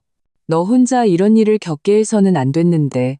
너를 그렇게 대하도록 내버려둬서는 안 됐는데. 내가 엄마한테 갈게. 가서 당신한테 사과하라고 할게. 그 돈 갚으라고 할게. 이제 와서 그런 말이 무슨 소용이 있어? 나는 일어섰다. 박준우, 어떤 상처는 사과 한마디로 지워지지 않아. 어떤 실망은 약속 하나로 되돌릴 수 없어. 3년 동안 나는 몇 번이고 당신을 믿었고 몇 번이고 용서했어. 하지만 돌아온 건 뭐야? 더 심한 상처와 모욕뿐이었어. 나 지쳤어, 박준우. 정말 지쳤다고. 나는 침실로 향했다. 서연아, 준우가 뒤에서 나를 불렀다. 기회를 한 번만 더 줘. 제발. 내가 이 문제 처리할게. 내가 당신한테 증명해 보일게. 뭘 증명하는데? 나는 걸음을 멈췄지만 돌아보지는 않았다. 이제 와서 나를 지켜주겠다고? 이제야 당신 어머니가 얼마나 심했는지 깨달았다고? 박준우, 오늘 이 지경까지 오지 않았다면, 내가 이혼 카드를 꺼내지 않았다면 당신이 나섰을까? 당신은 항상 이럴 때가 되어서야 소중함을 아는 사람이야. 하지만 미안한데 나한테는 더 이상 기다릴 인내심이 없어. 말을 마친 나는 침실로 들어가 조용히 문을 닫았다. 문 너머로 준우가 낮게 우는 소리가 들려왔다. 그 소리에는 후회와 절망과 무력함이 섞여 있었다. 하지만 그보다 더 큰 것은 마침내 현실을 직시한 후의 무너짐이었다. 링바. 다음날 아침 내가 일어났을 때 준우는 이미 집에 없었다. 식탁 위에는 쪽지 한 장이 놓여 있었다. 서연아, 어머니께 다녀올게. 무슨 수를 써서라도 당신에게 사과하게 하고 돈도 갚게 할 거야. 내가 지금까지 부족했다는 거 알아. 하지만 제발 기회를 한 번만 더 줘. 오늘 회사에 휴가 냈어. 나는 그 쪽지를 보며 마음이 복잡했다. 감동이 없었다면 거짓말이겠지만 그 감동은 슬픔에 더 가까웠다. 왜 항상 돌이킬 수 없는 지경에 이르러서야 노력하는 걸까? 왜 상처가 이미 깊어진 후에야 치유하려 드는 걸까? 나는 아침 식사를 준비하고 민준이를 깨웠다. 2살배기 아들은 아직 말을 잘하지는 못하지만 매일 아침 나를 보면 까르르 웃는다. 그 순수한 미소가 요즘 내 유일한 위안이었다. 엄마, 민준이가 웅얼거리며 작은 손을 뻗어 안아달라고 했다. 나는 아이를 안아 올렸다. 가슴속에 따뜻한 기운이 퍼졌다. 어찌됐든 나는 이 아이를 위해서라도 가장 올바른 선택을 해야 한다. 오전 10시가 넘어 회사에서 회의를 하고 있는데 휴대폰이 갑자기 울렸다. 모르는 번호였다. 평소에는 모르는 전화를 받지 않지만 계속해서 울리는 바람에 어쩔 수 없이 회의실을 나와 전화를 받았다. 여보세요? 이서연 씨 맞으시죠? 저 김영희 여사님 대기우신데요. 전화기 너머에서 중년 여성의 목소리가 들려왔다. 빨리 좀 와보셔야겠어요. 큰일 났어요.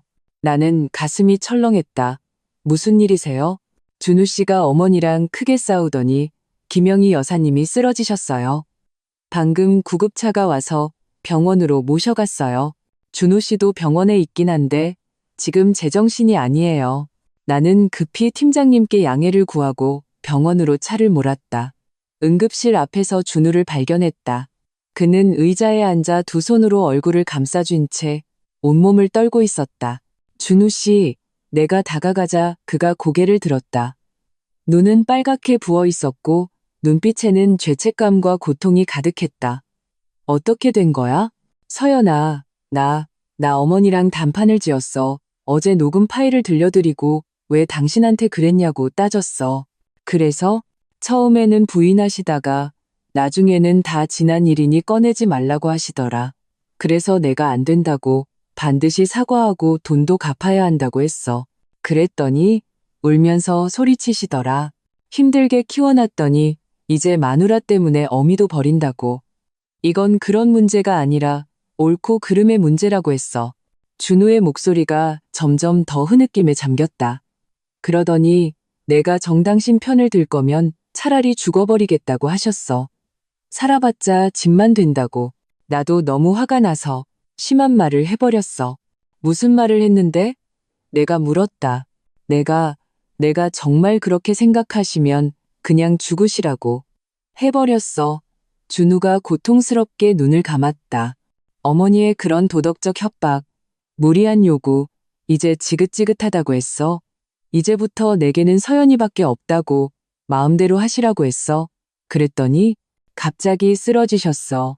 나는 그의 말을 듣고 마음이 복잡했다. 한편으로는 준우가 드디어 나섰다는 사실에 약간의 위안을 느꼈지만 다른 한편으로는 김영희 여사의 건강이 걱정되었다. 어쨌든 그녀는 민준이의 할머니였다. 의사는 뭐래? 심각해. 감정이 격해져서 혈압이 급상승한 거래. 생명에는 지장이 없지만 입원해서 경과를 지켜봐야 한대. 준우가 나를 보며 애원하는 눈빛을 보냈다. 서연아, 내가 예전에 잘못한 거 알아. 당신을 실망시킨 것도 알아. 하지만 오늘 나는 어머니 앞에서 내 태도를 분명히 했어. 이제부터는 절대로 누구도 당신을 그렇게 대하도록 내버려 두지 않을 거야. 내가 당신을 지킬게. 우리 가정을 지킬게. 나는 그의 후회와 결심으로 가득 찬 얼굴을 보며 마음속의 얼음이 아주 조금 녹는 것을 느꼈다. 하지만 정말 아주 조금이었다. 준우 씨, 그거 알아? 나는 나지막이 말했다. 3년 만이야. 당신이 나를 위해 제대로 나선 건 이게 처음이야. 당신의 입장을 명확히 밝힌 것도 처음이고, 하지만 왜 오늘이어야만 했을까? 왜 내가 절망해서 이혼을 생각할 때가 되어서야, 왜 내가 모든 진실을 다 까발린 후에야 그랬을까? 준우는 아무 대답도 하지 못하고 고개를 숙인 채 눈물만 뚝뚝 흘렸다. 바로 그때 응급실 문이 열리고 의사가 나왔다. 김영희 환자 보호자분. 나와 준우가 동시에 일어섰다. 환자분은 지금 안정을 되찾으셨고 혈압도 내려갔습니다. 의사가 말했다. 그런데 이서연 씨를 만나고 싶어 하십니다. 중요한 할 말이 있다고 하네요. 나는 순간 멈칫했다. 나를 만나고 싶다고? 네. 계속 이서연 씨 이름을 부르시면서 꼭 만나야 한다고 하셨습니다. 나와 준우는 서로를 쳐다보았다. 마음이 불안했다. 김영희가 이 시점에 나를 보자고 하는 이유는 뭘까? 계속해서 내가 자신을 아프게 했다고 비난하려는 걸까? 아니면 병상에 누워서까지 도덕적 협박을 이어가려는 걸까? 내가 같이 들어갈게. 준우가 말했다. 아니, 나는 고개를 저었다. 이런 때일수록 우리 둘이서만 이야기하는 게 나을 것 같아. 나는 의사를 따라 병실로 들어갔다. 침대에 누워있는 김영희 여사는 매우 쇠약해 보였다. 얼굴은 창백했고 머리는 약간 헝클어져 있었다. 하지만 그녀의 눈은 빛나고 있었고 내가 들어서자 그 빛은 더욱 선명해졌다. 서연아, 왔구나. 목소리는 작았지만 또렷했다. 어머니, 지금은 좀 어떠세요? 나는 침대 곁으로 다가가 본능적으로 그녀의 건강을 물었다. 너랑 할 얘기가 좀 있다. 김영희가 힘겹게 몸을 일으키려 했다.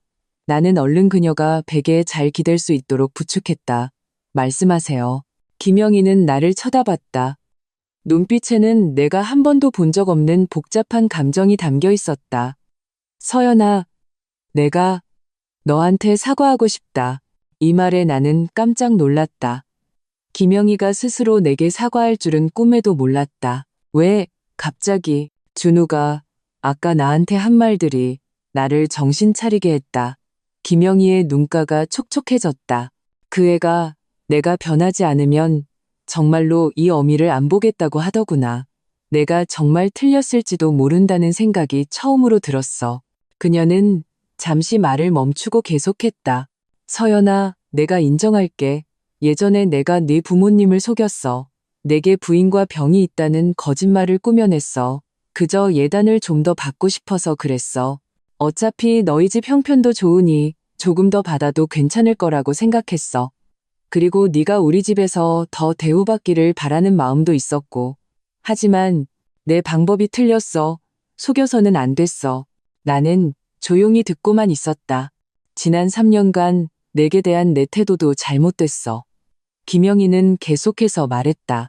나는 항상 내가 우리 집에서 그만큼 혜택을 받으니 내 말을 들어야 한다고 생각했어. 네가 아무리 돈을 잘 벌어도 결국 남이고 가정을 우선해야 한다고 생각했지. 하지만 오늘 준우의 말을 듣고 깨달았어. 내가 그렇게 생각하면 안 된다는 걸. 너는 내 며느리고 이 집의 가족이야. 너는 내 자신의 커리어를 추구할 권리가 있고 존중받을 권리가 있어. 내가 너한테 퇴사를 강요해서도 남들 앞에서 너를 모욕해서도 안 됐어. 이 말을 듣는 순간 내 눈가가 뜨거워졌다. 감동해서가 아니라 말로 표현할 수 없는 슬픔 때문이었다. 왜 꼭 이런 지경에 이르러서야 그녀는 이 당연한 이치를 깨달을 수 있었을까? 어머니, 그럼 그 예단도는요? 내가 물었다. 갚을게. 김영희가 즉시 대답했다. 우리 집 형편이 지금 넉넉지는 않지만 어떻게든 방법을 찾아서 조금씩이라도 다 갚을게. 그리고 앞으로 내 일에 간섭하지 않을게. 내 앞에서 잔소리하지 않을게. 제발, 제발 나한테 바로잡을 기회를 한 번만 주면 안 되겠니? 그리고 준우한테도 기회를 한 번만 더 줘. 김영희는 말을 마치고 마침내 눈물을 흘렸다. 서연아, 내가 예전에 정말 심했다는 거 알아. 네가 지금 나를 용서하기 어렵다는 것도 알아. 하지만 민준이를 봐서라도, 준우를 봐서라도 제발 이혼만은 하지 말아주면 안 될까? 나는 침대에 누워있는 김영희를 보며 마음이 한없이 복잡해졌다. 지난 3년간 나를 그토록 괴롭혔던 이 여인이 지금 이 순간 너무나도 약하고 무력해 보였다. 그녀의 사과는 진심일까? 그녀의 약속은 믿을만할까? 나는 정말로 그녀에게 다시 한번 기회를 줄 수 있을까? 그리고 주고 싶은 걸까? 링지오, 병실에서 나왔을 때 내 마음은 마치 무거운 돌덩이가 짓누르는 듯했다. 준우가 문 앞에서 기다리고 있었다. 내가 나오자마자 바로 다가왔다. 서연아, 어머니가 뭐라고 하셨어? 사과하셨어. 나는 간단히 대답했다. 돈도 갚고 앞으로는 달라지겠다고 약속하셨고. 준우의 눈이 즉시 빛났다. 정말? 그럼 당신은 박준우 사과 한마디로 3년간의 상처가 다 지워질까? 나는 그의 말을 끊었다. 약속 한 번으로 앞으로는 절대로 같은 잘못을 반복하지 않을 거라고 보장할 수 있어? 당신 어머니가 지금 사과하는 게 정말로 잘못을 깨달아서일까? 아니면 당신이라는 아들을 잃을까봐 두려워서일까? 시간이 좀 지나고 이 일이 잠잠해지면 또 예전 모습으로 돌아가지는 않을까? 준우는 내 연속된 질문에 아무 말도 하지 못했다. 그렇다. 누가 김영희가 정말로 변할 것이라고 장담할 수 있겠는가? 누가 그녀가 잠잠해진 후에 다시 예전으로 돌아가지 않을 거라고 보장할 수 있겠는가? 가장 중요한 것은 내 마음이 다시 한번 같은 상처를 견뎌낼 수 있을까 하는 점이었다. 가자, 집에 가자. 나는 지친 목소리로 말했다. 차 안에서 준우는 나와 대화를 시도했지만 나는 대부분 간단하게만 대답했다. 나는 조용한 시간이, 생각할 시간이 필요했다. 집에 돌아오니 민준이는 이미 베이비시터가 재워놓은 상태였다. 나는 아이의 작은 침대 곁에 한참 동안 서 있었다. 그 천사 같은 얼굴을 보며 생각했다. 이 아이는 지난 3년간 내게 가장 큰 선물이었고, 내가 어떤 결정을 내리든 가장 중요하게 고려해야 할 존재였다. 만약 내가 준우와 이혼한다면 민준이는 어떻게 될까? 내가 아이를 키울 능력은 충분하지만 편부모 가정이 아이의 성장에 정말 괜찮을까? 만약 이혼하지 않는다면 이런 삶을 계속하는 것이 나 자신에게 공평할까? 만에 하나 김영희가 다시 예전으로 돌아간다면 나는 또다시 같은 고통을 감내해야 할까? 나는 거실 소파에 앉았다. 준우가 조심스럽게 내 옆에 앉았다. 서연아, 당신이 지금 결정하기 어렵다는 거 알아. 그가 나지막이 말했다. 하지만 내가 어떻게 해야 당신이 나를 다시 믿어줄 수 있을지, 이 가정을 다시 믿어줄 수 있을지 말해줄 수 있을까? 나는 고개를 돌려 그를 바라봤다. 박준우, 우리 문제가 어디서부터 시작됐다고 생각해? 내가 너무 나약했어. 그는 주저없이 대답했다. 남편으로서 져야 할 책임을 지지 않았어. 당신 혼자 우리 어머니의 트집과 공격을 맞서게 했어. 그럼 이제부터 어떻게 해야 한다고 생각해? 내가 당신을 지킬 거야. 준우가 진지하게 말했다. 우리 어머니든 누구든 감히 당신을 괴롭히면 절대로 가만히 있지 않을 거야. 내 입장을 분명히 밝히고 당신이 내게 가장 소중한 사람이라는 걸 모두에게 알릴 거야. 그리고 나도 더 열심히 일해서 돈 많이 벌게. 당신이 그렇게 힘들지 않도록. 그 말을 듣고 내 마음이 조금 움직였다. 하지만 동시에 걱정도 되었다. 박준우, 당신이 하는 그 말들, 나 3년 전부터 듣고 싶었던 말이야. 이제 와서 하는 게 너무 늦지는 않았을까? 늦지 않았어. 준우가 다급하게 말했다. 서연아, 당신만 기회를 준다면 내가 행동으로 보여줄게. 완전히 달라진 박준우를 보여줄게. 나는 잠시 침묵했다. 마침내 입을 열었다. 박준우, 생각할 시간이 필요해. 이건 쉽게 내릴 수 있는 결정이 아니야. 나는 당신의 변화를 봐야 하고 당신 어머니의 변화도 봐야 해. 그리고 무엇보다도 내 마음의 상처가 아물 시간이 필요해. 이해할 수 있겠어? 준우가 고개를 끄덕였다. 이해해. 기다릴게. 얼마가 걸리든. 그리고 그 시간 동안 나 자신을 증명해 보일게. 그렇게 우리는 당장 최종 결정을 내리지는 않았다. 하지만 적어도 무언가가 변하기 시작했다. 그 후 한 달 동안 집안 분위기는 확실히 눈에 띄게 변했다. 준우는 마치 다른 사람이 된 것 같았다. 그는 더 이상 문제가 생기면 회피하는 남자가 아니었고 진정으로 가정의 책임을 지기 시작했다.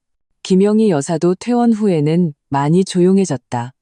그녀는 더 이상 시시콜콜 나를 지적하거나 시어머니로서의 권위를 내세우지 않았다. 심지어 그녀는 민준이를 돌보는 일을 자처하며 베이비시터에게 휴식을 주기도 했다. 더 놀라운 것은 그녀가 정말로 돈을 갚기 시작했다는 점이다.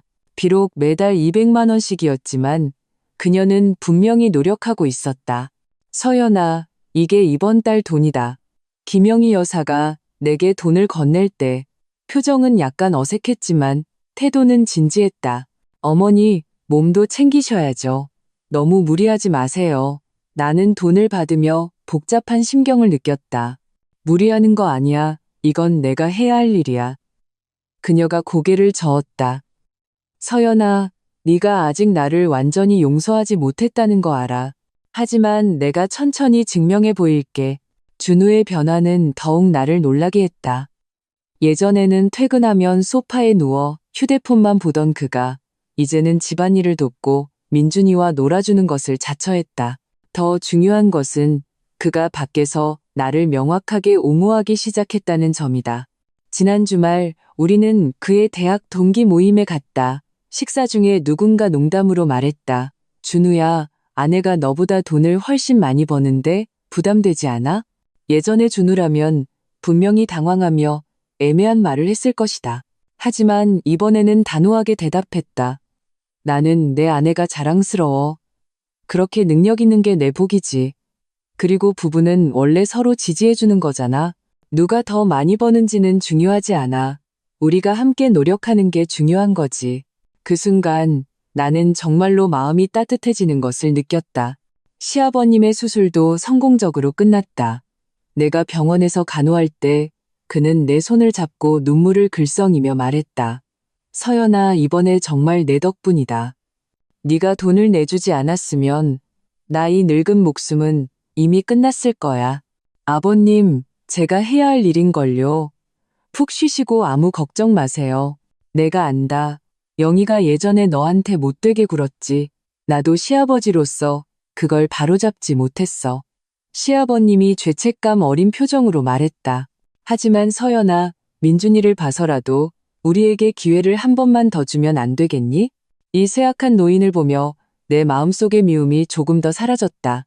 결국 그는 아무 잘못이 없었다. 결국 우리는 아직 한 가족이었다. 하지만 내가 최종 결정을 내리게 된 것은 한 달 후에 일어난 한 사건 때문이었다. 그날은 토요일이었다.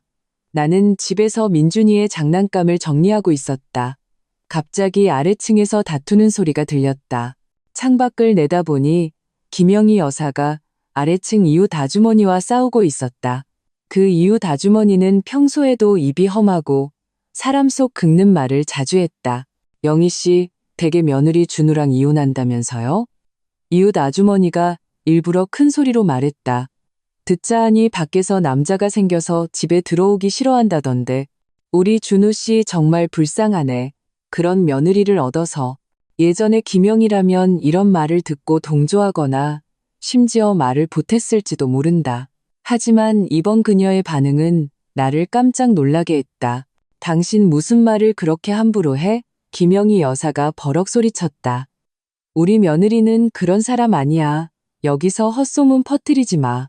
우리 며느리는 일도 열심히 하고 가정도 잘 챙기고 시부모한테도 효도하는 아이야. 당신이 무슨 자격으로 우리 며느리를 험담해. 다시 한번 그런 소리 하면 내가 가만 안 둘 줄 알아. 이웃 아주머니는 김영희 여사의 기세에 눌려 머쓱하게 자리를 떴다. 나는 위층에 서서 갑자기 눈가가 뜨거워졌다. 지난 3년 동안 김영희 여사가 남들 앞에서 나를 감싸준 것은 이번이 처음이었다. 나를 인정하는 말을 명확하게 표현한 것도 처음이었다. 그 순간 나는 문득 깨달았다. 사람은 변할 수 있다. 충분한 동기, 충분한 압박, 그리고 충분한 시간이 있다면 김영희는 그녀의 방식으로 과거의 잘못을 힘껏 만회하고 있었다. 비록 그 만회가 조금 늦었고 내 마음의 상처가 아물려면 더 많은 시간이 필요하겠지만 적어도 나는 희망을 보았다. 이 가정이 다시 하나가 될 수 있다는 희망을. 2달 후 시아버님은 완전히 건강을 회복하셨고 집안 분위기도 점점 더 화목해졌다. 준우는 이 기간 동안 정말로 훌륭한 모습을 보여주었다. 가정에서의 책임감뿐만 아니라 직장에서도 더욱 열심히 일했다. 심지어 야근 프로젝트를 자처하며 돈을 더 벌려고 노력했다. 김영희 여사의 변화는 더욱 놀라웠다. 그녀는 꼬박꼬박 돈을 갚았을 뿐만 아니라 집안일을 더 많이 맡았다. 가장 중요한 것은 그녀가 내 일과 선택을 존중하기 시작했다는 점이다. 내가 출장을 가야 할 때 그녀는 더 이상 불평하지 않고 민준이를 돌봐주었다. 내가 야근으로 늦게 귀가할 때 그녀는 비꼬는 대신 따뜻한 밥을 차려주었다. 서연아, 밖에서 일하느라 힘들지. 이 말이 김영희 여사의 입에서 나왔을 때 나는 유난히 감격스러웠다. 그날 저녁 나와 준우는 소파에 앉아 있었고 민준이는 우리 사이에서 장난감을 가지고 놀고 있었다. 서연아, 준우가 갑자기 말했다. 할 말이 있어. 나는 휴대폰을 내려놓고 그를 바라봤다. 이 2달 동안 우리 결혼 생활에 대해 계속 반성했어. 그가 진지하게 말했다. 예전에 나는 정말 부족한 남편이었어. 당신 혼자 너무 많은 것을 짊어지게 했고, 너무 많은 것을 혼자 맞서게 했지. 하지만 이제는 깨달았어. 결혼은 한 사람의 희생이 아니라 2사람이 서로를 지탱해주는 것이고, 한 사람의 타협이 아니라 2사람이 함께 성장하는 것이라는 걸. 나는 조용히 들었다. 마음이 뭉클했다. 서연아, 내가 예전에 당신에게 상처 줬다는 거 알아. 당신이 아직 나를 완전히 믿기 어렵다는 것도 알아. 준우가 계속해서 말했.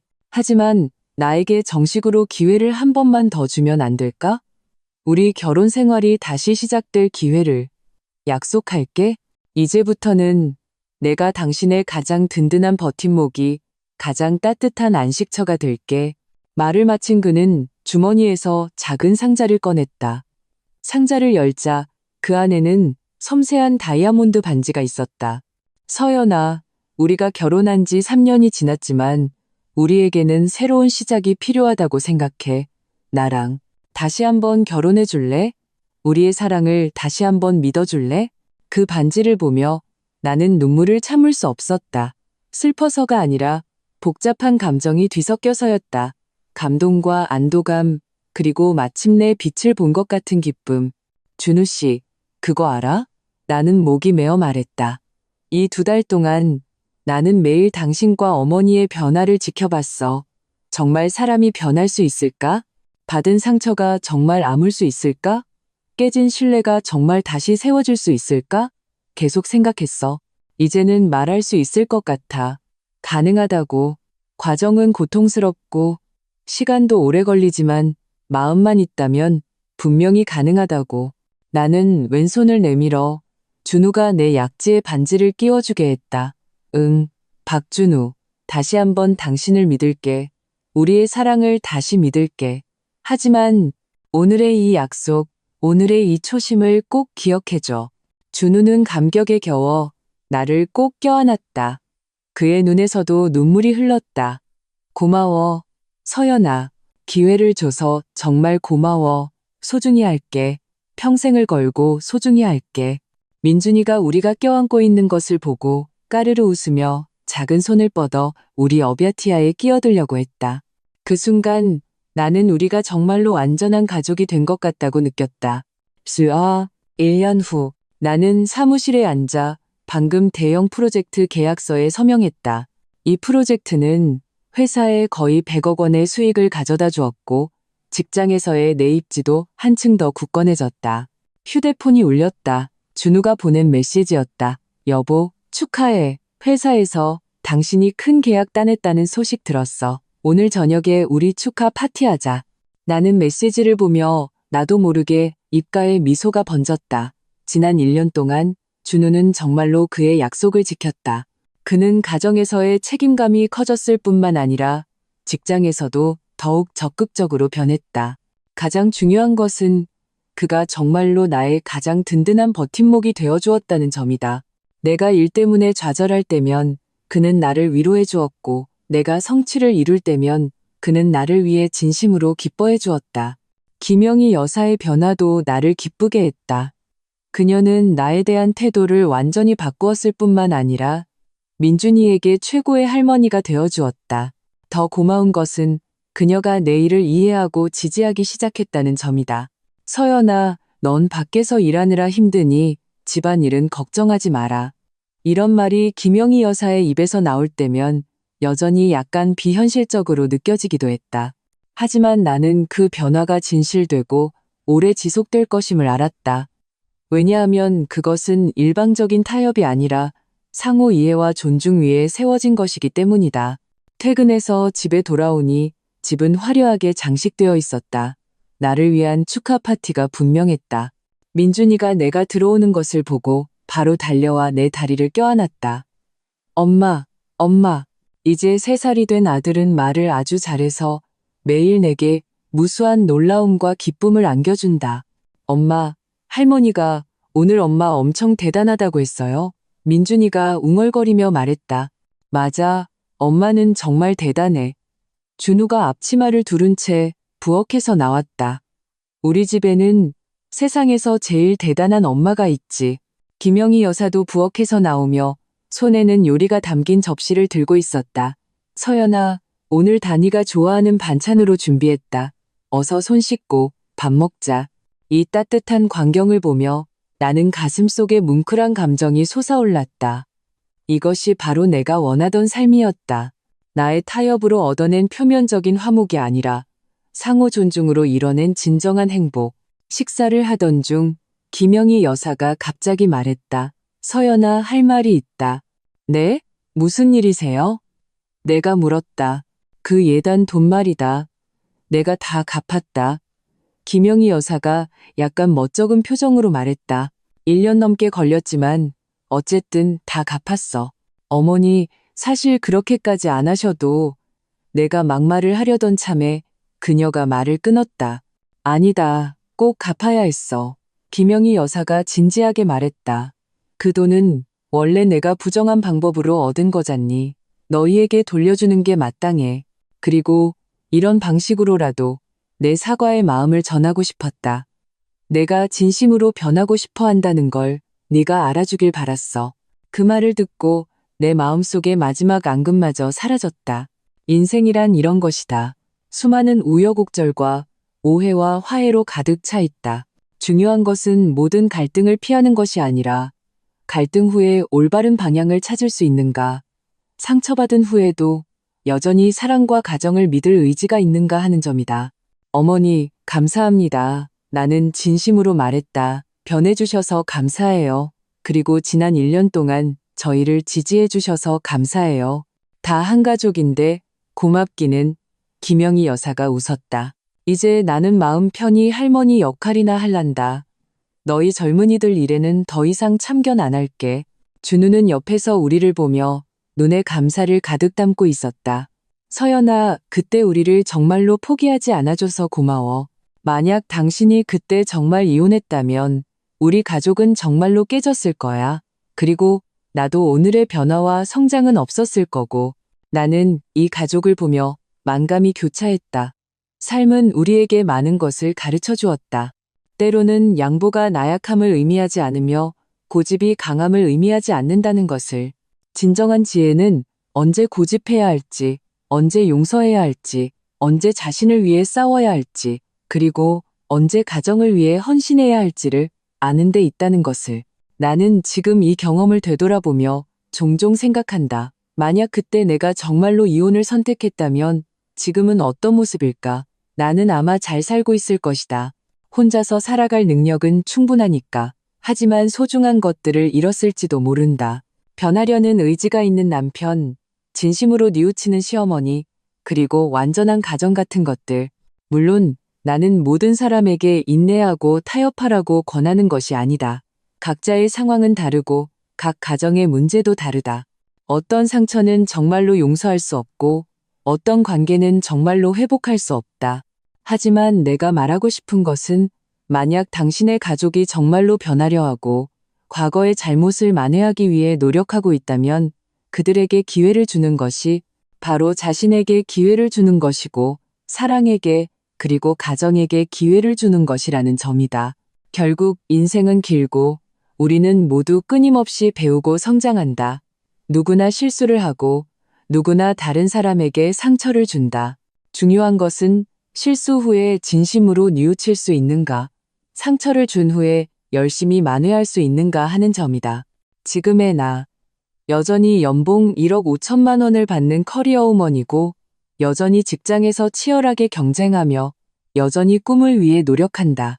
하지만 달라진 점이 있다. 나는 더 이상 혼자 싸우지 않는다.